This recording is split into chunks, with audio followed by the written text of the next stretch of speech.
Hey, good morning. Happy Saturday, everybody, and welcome to the podcast. So, today we are talking about a fantastic book, and it's called Working Backwards, and it's all about Amazon. And as you probably know, I have been geeking out a lot recently on Amazon and what makes that company special, because I think there's an ungodly amount that we can learn from successful companies. And Amazon is probably the most successful company on the planet. And how did they do it? What separates Jeff Bezos from the rest of the population? What makes him so special? And if I can find some nuggets, some transferable skills that we can take from that company, from educating myself and learning about that company and how they grow, if I can just have, I don't know, 1/10,000th of an impact on my company as Jeff did do on his company and is doing on his company, then it's thoroughly worthwhile educating myself and looking at what sort of skills that I can transfer, what I can learn from the way Jeff did it to my company. And that goes brilliantly to my first point. So in this book, it's talked about Amazonian. So it's all about being Amazonian. And so every single person there is now an Amazonian. And I love that. And so what does Amazonian means? Well, my biggest note here, one of my biggest takeaways from this whole book is delaying gratification. Now, if you go back, I've done a podcast all about delayed gratification. I think that's so important. There's been studies done for kids about if you get a kid in the room and you say, I don't want to go too much into it because obviously I've done a full podcast about it already. But if you get a kid in the room and say, I'll tell you what, please don't touch that sweet. If you don't touch it for 10 minutes or something like that, then when we come back, I'll give you 2 sweets. And the kids that didn't touch the sweet and got 2 sweets in 10 minutes time are far more likely to be successful than the kids who thought, bollocks to that, I want that sweet, I'm going to have that sweet, and started sucking away on that lollipop, whatever it was. And for me, that I found that thoroughly, just educational. I thought that was absolutely fantastic. And by the way, yes, Zach and Kai, I tested you both on this, and you both took the sweet straight away. You were, what, 10 minutes? I don't want to wait 10 minutes. I want a sweetie now.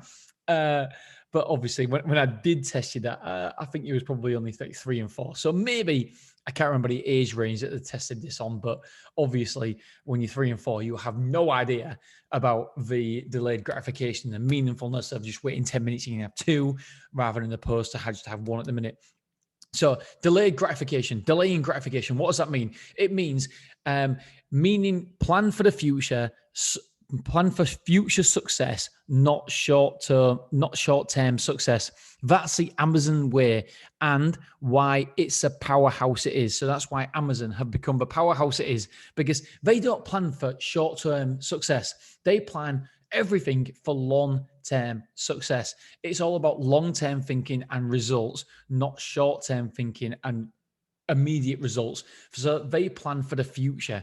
And I love that, because in self-storage, that's exactly what we need to do. We have to plan for future success. It's all about the long-term in self-storage, and the long-term is fantastic. And that's why a lot of people don't want to come in the industry, because you will never, ever get rich quick, but you'll always get rich long-term in self-storage. And we're just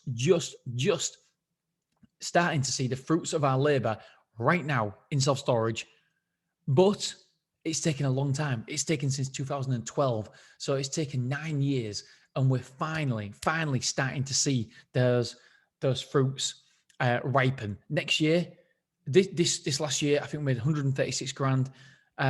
This year coming, in the end of August, end of our financial year, August 31st, we'll make around about 300 grand. Next year, we'll make over 500,000 pounds. And that's just sticking as we are now, as we are on the monthly figures right now, on the monthly takings revenues, and we expect to increase them anyway. So it's going to be minimum over 500,000, but it will be, it could possibly be over 600 grand. And that's delaying gratification, because when, oh God, we've had many years where we've lost money, exactly like Amazon. I realize that I'm comparing myself to Amazon, but I don't, obviously, no way, shape, or form can compare self-storage or us to Amazon. But I'm just saying that we are delaying gratification, and that means that we are going to be hopefully successful long-term, because we plan for the long-term. Okay, what else?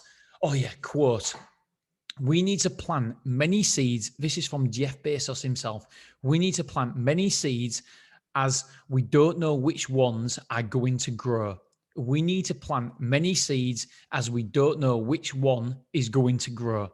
Oh, my dad says, all the time. It takes mick out of me. But that is so interesting. So Amazon, they plant many seeds. So they actually tried an Amazon phone, which I wasn't even aware of. And obviously it failed, but they've got Amazon Prime. They've got the servers as well, the Amazon servers, AWS, is it called? Something like that. And that is an incredible success. But they failed many, many, many, many, many times.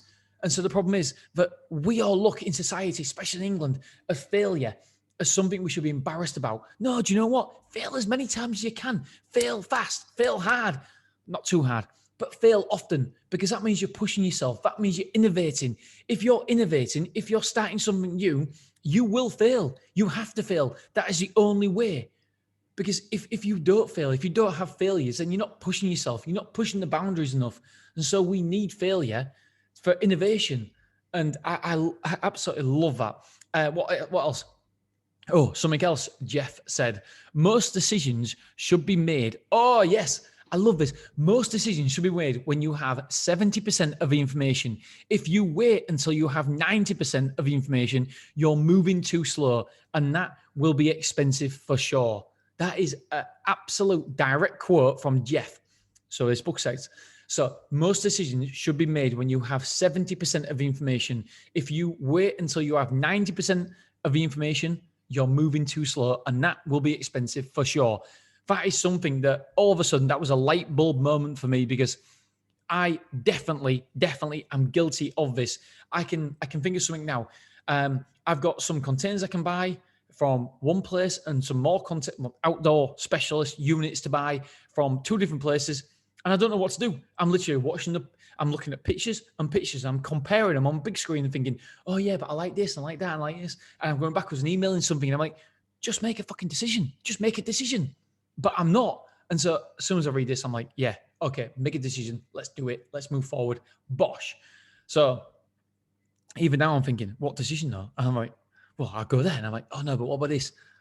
Just make a decision, go with it, run with it. But the problem is, people wait too long to make decisions. They want to know every single bit of information. And Jeff says, do you know what? You're moving too slow. I love it. I love it. I love that. Here's something as well. Be stubborn on the vision, but be flexible on the details. Let that sink in, my friends. Be stubborn on the vision, but flexible on the details. Oh, I keep saying, oh, but that is really good. It's like my vision. I want to sell out for over £200 million. But how do we get there? I've got to be flexible on details. Is it outdoor units? Is it indoor? It doesn't really matter. Be flexible on that, but be stubborn on the vision. There we go. 200 million, bosh. That's the minimum I want to sell for. And I think it'll be more. I'm absolutely convinced it'll be more now. We're just absolutely crushing it at the minute. Self-storage is doing very, very well. And the opportunities are immense. So I need to be flexible. I need to be flexible on the details. And yeah, thank you, Jeff. That definitely helped me.